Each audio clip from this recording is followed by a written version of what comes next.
Our part-time faculty are more likely to have the most recent work experience, the most up-to-date work experience. They've been out in industry or practicing their craft, and so we gain a lot from that knowledge and also a lot from those connections as they bring our students back out into the community to do the kind of work that they are highly trained to do. I have all these years of professional performing experience. I didn't go from bachelor's to master's to doctorate to teaching. I lived this very full performance life where I've traveled and learned the business, and learned the music business, the theater business, and the entertainment business as a whole. And so every day I'm always utilizing those skill sets that I got to learn before I started my teaching career. A lot of our part-time faculty members, because they've had experience in the workforce, because they know how that journey can be kind of windy, they can offer a lot of really great insight for our students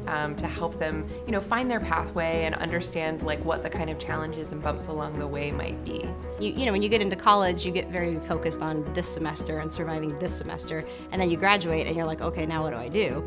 So we're trying to get them to think earlier about, do you want to go to a four-year college? Do you want to go dance at Disney? Do you want to go, dance on a cruise ship? So what do you need to do that? You need to get your resume going, you need to get your portfolio going, you need to get your headshots done, those kind of things. So we prepare them for that here through workshops and seminars that we have here. Valencia Future Educators, who Professor Lott is the advisor of as well, that is a club on campus, very active. Students learn a lot of leadership skills in there as well, and that again helps with that transition process, gets them on information and items on their resume. We've also seen a lot of part-time faculty get really involved in a lot of our initiatives. So in the Title V work here on East Campus, we've had a lot of part-time faculty be involved not only in sort of the model and planning for that work, but then also in actually becoming faculty mentors for our students. It's an opportunity for students within each discipline to meet with a mentor that's specific to that discipline. And so I'll have all the dance majors, and they can come to me if they have any questions. If anything, I'm going to help them with planning out their academic plan while they're here at Valencia, and just trying to get them to graduate and then to go on. And so what we are doing is bringing together students to learn about our requirements of the teacher ed, all the courses. We're bringing in advisors to talk to them about, what classes they need to take and when they need to take them. Our community partners come because we offer service learning. So they come, they do a networking session. We offer the VFE, the students come, the leaders come, and they talk about the programs, the workshops that we offer. There's just so much perspective and insight that I think that they bring that I think creates a lot of synergy with what we have at the college right now. If you have the standards set up, you raise the standards, students will rise up to those. So it's been interesting for me to revisit, how do you teach something that's very, very basic that I've been doing my whole life, and that forces me to think about the movement and think about how you do teach something like that.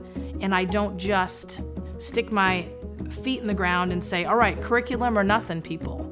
I've just learned to sort of encapsulate the whole student, the whole person within the student, and be understanding, while at the same time keeping my level of excellence that I want these students to have, but with sort of an openness to hearing their story and being empathetic. And through that empathy, I've made a better student out of them. I'm on the Valencia Foundation board as well, and we had our meeting last week, and just to see the opportunities that are given to students. One of the student speakers there was someone who had come here from Nigeria, and how he was able to beat all the odds because of the opportunity Valencia offered him. And has become the student government president here at East Camp. Yes, success. And that, to see those stories, and it validates what we're doing is the right thing that's being done. And again, it starts off, and he talked about the leadership, and how that from there to the professors, how that paved the way for him to be successful and to move forward. And he said he owed a lot of it to Valencia for giving him the opportunity. So.